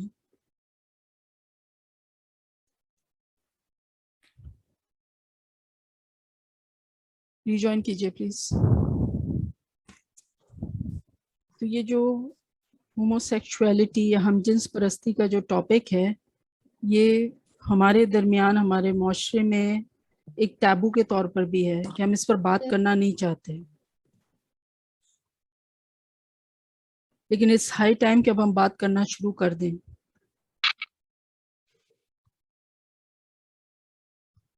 اپنے بچوں سے اس پہ بارے میں بات کیجئے، کیونکہ اگر ہم بات نہیں کریں، ہم کہیں گے نہیں بچوں کو یہ بات ابھی کہاں سمجھ آئے گی، ان کے پاس ہم سے زیادہ سمجھ موجود ہے. آج کل جو یہ میڈیا کی جو یلغار ہے، جو انفارمیشن کی ایک آؤٹ برسٹ ہوا ہے، ان کو سب چیز مل رہی ہے اور ان کے دماغ کنفیوز ہیں.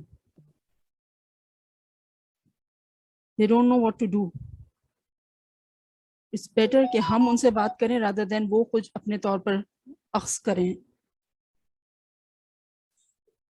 اب دیکھیں جو یہ میڈیا کیمپین چل رہی ہے اور اس کے تھرو جو یہ سبلائمل میسیجز آ رہے ہیں، You only live once، جیسے چاہو جیو، یہ سلوگنز کیا ہیں؟ Just do it. وہ یہ سوچے کہ یہ تو بال کی کھال نکالنے والی بات ہے، but it's not like that. یہ بہت ہی سٹل وے میں بے حیائی کو ہمارے ذہنوں پر مسلط کیا جا رہا ہے، اور ہم کہتے ہیں کہ یہ تو ویسٹ میں ہوتا ہے، ہمارے یہاں پہ ایسا کہاں ہے. Please it's an eye opener. ہم اپنی آنکھیں کھولیں، دیکھیں اپنے آس پاس، کہیں میرا بچہ تو نہیں. کچھ دن پہلے ایک خبر بہت سرکولیٹ کر رہی تھی کہ پاکستان کی یا پاکستان کا کہہ لیں پہلی یا پہلا ٹرانسجینڈر ڈاکٹر بن گئی یا بن گیا. آپ کی بھی نظر سے گزرا ہوگا. اسے خوب پروموٹ کیا جا رہا ہے، سر آنکھوں پر بٹھایا جا رہا ہے.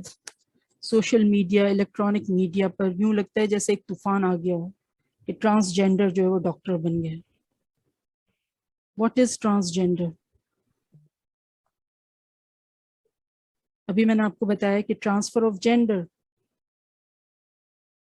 کہ ایک عورت جو ہے وہ مرد بننا چاہے یا مرد ایک عورت بننا چاہے، جو اللہ نے بنایا ہے جیسا اس کے خلاف جانا چاہے. How can that be appreciated? Doesn't make sense. صرف ایک یہی خبر ہر طرف تیزی سے پھیلائی جا رہی ہے. ایک ایسا بہت بڑا گروہ جو پاکستان میں زیر زمین اور دنیا بھر میں سر عام موجود ہے. ٹرانسجینڈر نامی لعنت کو عزت دار اور فطرت کے عین مطابق ثابت کرنے میں مصروف ہے. یہ ٹرانسجینڈر کون ہے؟ Who are they؟ یہ ایک مکمل مرد ہے. جسمانی طور پر اس کے اندر کوئی نقص نہیں تھا. شادی کرنے اور اولاد پیدا کرنے کی صلاحیت سے مالا مال تھا، لیکن اس کے اندر نفسیاتی طور پر ایسی خرابی پیدا ہو گئی تھی کہ یہ لڑکیوں کی طرح ناز و ادا دکھانے لگا. یہ لڑکی تو نہیں تھا، لیکن اس نے خود کو لڑکی تصور کر لیا. اس کے اندر ہم جنس پرستی کی علت پیدا ہو گئی. اس کے اندر ہم جنس پرستی کی بیماری پیدا ہو گئی.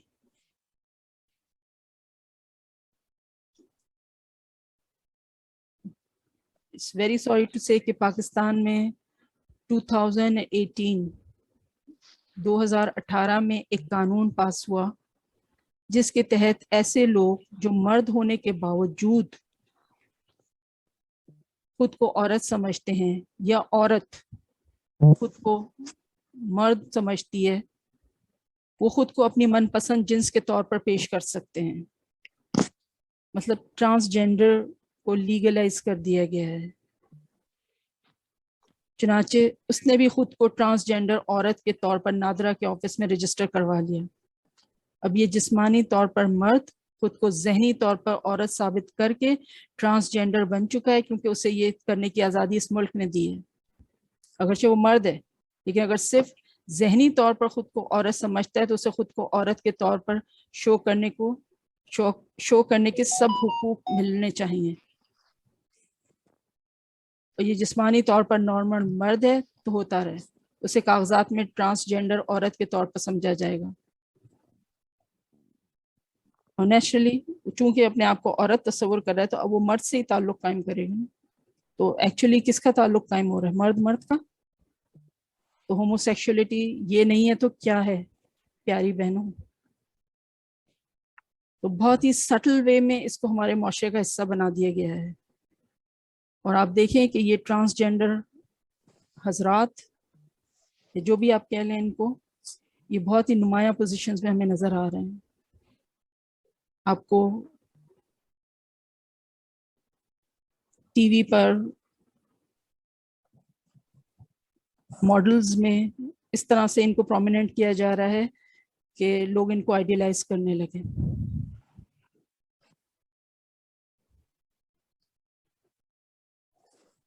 اب اس کو آپ جو ہے جو ایک عام عرف عام میں جو خواجہ سرا جو ہوتے ہیں نا، جن کو ہم ہجڑا کہتے ہیں، اس کو خواجہ سرا یا آپ انٹرسیکس جس کو کہتے ہیں، that is different from transgender. This is a very big confusion, کیونکہ کچھ ٹرانسجینڈرز جو ہیں وہ ان کے ساتھ بھی شامل ہو گئے خواجہ سرا، تو پھر یہ ایک مکس پلیٹ ٹائپ بن گیا ہے. جو انٹرسیکس ہوتے ہیں ان کی تو کروموزومل ایب نارمیلٹی ہوتی ہے. By birth they are deficient, کہ نہ وہ مکمل مرد ہوتے نہ وہ مکمل عورت. ٹھیک ہے، لیکن ہیونگ سیڈ دیٹ کہ اگر اس کی وجہ سے کوئی اپنے آپ کو ہومو سیکشولیٹی کے لیے لیگلائز تو نہیں کر سکتا کیونکہ میرے اندر یہ کمی ہے تو میں یہ کروں گا. نہیں، اللہ تعالیٰ نے اگر کوئی بائی برتھ جو ہے بینائی سے محروم ہے یا کوئی سننے اور بولنے کی طاقت سے محروم ہے تو یہ اس کے لیے لیگلائز تو نہیں ہو گیا کہ اب وہ جو ہے صرف معاشرے پر بوجھ بن کے زندگی گزار سکتا ہے اور کوئی کام نہیں کر سکتا ہو. ایسا تو نہیں ہے. ہر انسان اس دنیا میں امتحان دے رہا ہے. امتحان ہی کی غرض سے ہم آئیں گے. This world is a one big examination centre, اور ہر انسان کے ہاتھ میں 2 پیپر آئے ہوئے ہیں، ایک صبر کا ایک شکر کا. We all have to salute that. کتنا صبر کرتے ہیں کتنا شکر کرتے ہیں، that is what being asked.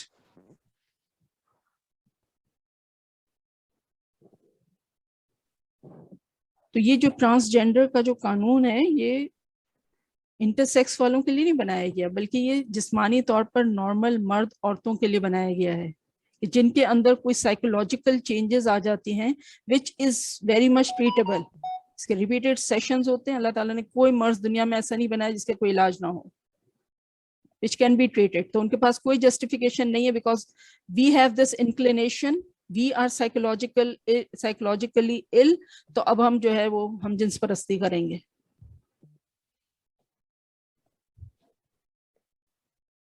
تو یہ قانون جسمانی طور پر نارمل لیکن ذہنی طور پر نفسیاتی مریضوں کے لیے بنایا گیا ہے. اور پاکستان کے تقریباً ڈاکٹر چیخ کر کہہ رہے ہیں کہ اس قسم کے نفسیاتی افراد کا مکمل علاج موجود ہے, وہ دوبارہ ذہنی طور پر نارمل ہو سکتے ہیں. تو پھر انہیں ہم جنس پرستی کی طرف راغب کیوں کیا جا رہا ہے؟ Because this is being done under a proper planning. یہ نئے بننے والے قانون کی مہربانی ہے کہ جسمانی طور پر مکمل مرد خود کو عورت قرار دے کر کسی دوسرے مرد کے ساتھ شادی کر کے دونوں پھر ہم جنس پرستی کی زندگی گزار سکتے ہیں. اور یہ جو کچھ سالوں پہلے جو بڑا ہی تباہ کن قسم کا جو زلزلہ آیا تھا یہ ناردرن ایریا میں, جس میں کہ بالا کوٹ والا ایریا اور جو پورا وینش ہو گیا تھا, تو وہاں پہ پھر بعد میں یہی پتہ چلا تھا کہ کوئی ایسے ہی ہوموسیکشولز کی جو ہے شادی رات میں ہوئی تھی اور صبح میں جو ہے وہ ایک طرح کا زلزلہ آیا تھا وہاں پہ. واللہ عالم.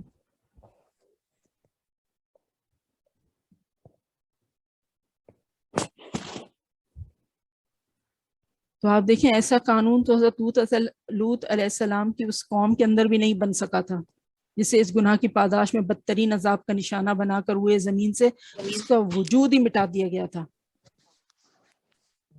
تو آپ کا کیا خیال ہے, کیا ہم اللہ کے عذاب کو نہیں پکار رہے؟ ہم اپنے آپ کو اللہ کے عذاب کو مستحق نہیں قرار دے رہے؟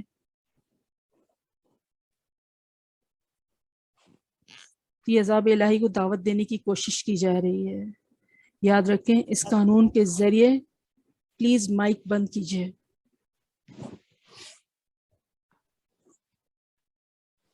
یہ عذاب الہی کو دعوت دینے کی کوشش کی جا رہی ہے. یاد رکھیں اس قانون کے ذریعے ہم جنس پرستی جیسے عظیم گناہ کو پاکستان جیسی مسلمان ریاست میں جائز قرار دے دیا گیا ہے. ان اے ویری سٹل وے, بہت ہی سب کانشیس لیول پر یہ کام کیا جا رہا ہے.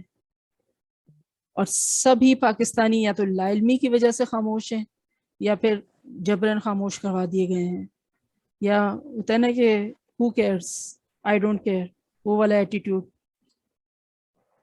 میں اپنی نماز روزے کو پکا رکھوں بس, مجھے کیا.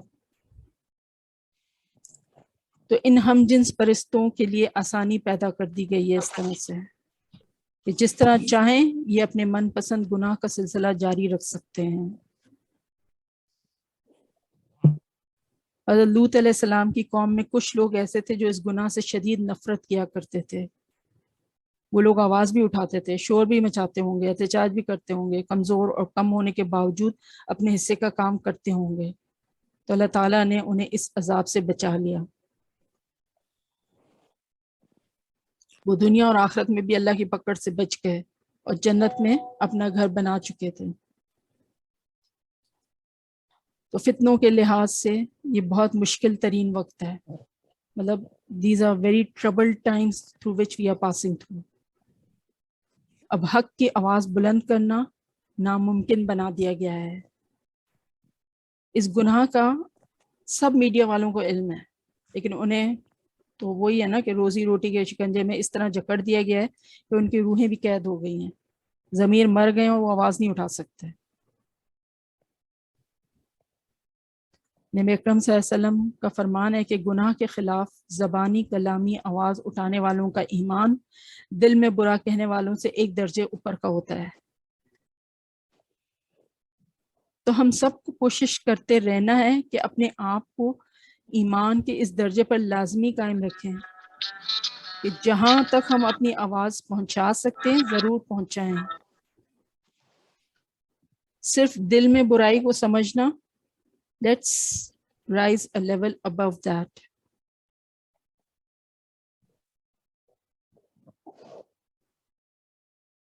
تو برائی کے خلاف آواز بلند کرنی ہے. ایک بات یاد رکھیں، کسی غلط فہمی میں ہمیں نہیں رہنا چاہیے کہ عذاب جو ہے صرف پرانی قوموں پر ہی آیا کرتا تھا، پتھر صرف انہی پر برستے تھے، چہرے صرف انہی کے مسخ ہوتے تھے. نہیں، ایسا نہیں ہے. یہ شدید غلط فہمی ہے. نبی اکرم صلی اللہ علیہ وسلم نے ایک حدیث کا مفہوم ہے کہ یہ بھی فرمایا کہ جب گناہوں کا یہ عالم ہوگا تو انتظار کرو تیز آندھیوں کا، آسمان سے پتھروں کے برسنے کا، چہرے مسخ ہونے کا، اور زمین میں دھسائے جانے کا.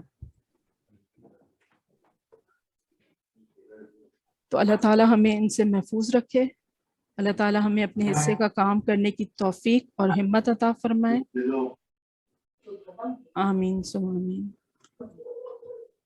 کوئی سوال ہیں آپ کے؟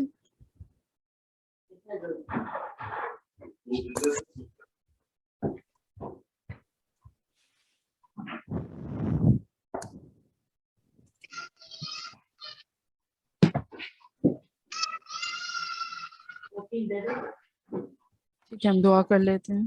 سبحان اللہ و بحمدہ، سبحان اللہ العظیم. اللہم صلی علی محمد و علی آل محمد وبارک وسلم. پلیز مائک میوٹ کیجئے، پلیز مائک میوٹ کیجئے.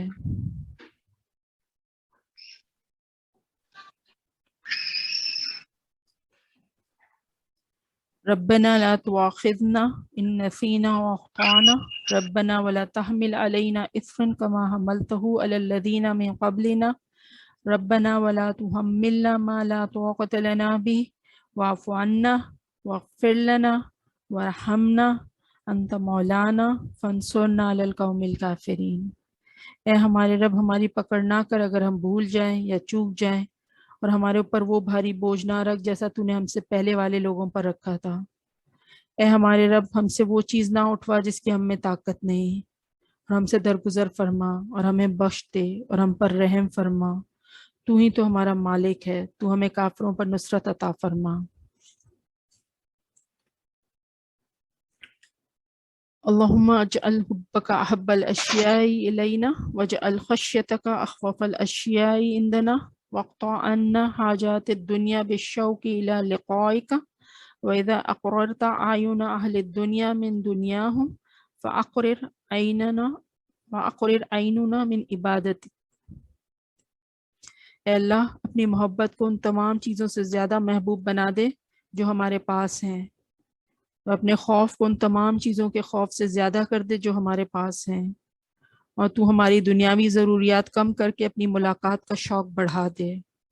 اور جہاں تو نے دنیا داروں کی آنکھوں کی ٹھنڈک ان کی دنیا میں رکھ دی ہے، ہماری آنکھوں کی ٹھنڈک اپنی عبادت میں رکھ دے. آمین ثم آمین یا رب العالمین. سبحانک اللہم و بحمدک نشہد ان لا الہ الا انت نستغفرک و نتوب الیک. سبحان ربک رب العزت عما یصفون وسلام علی المرسلین والحمد للہ رب العالمین. جزاکم اللہ خیرا کثیرا. السلام علیکم ورحمۃ اللہ وبرکاتہ.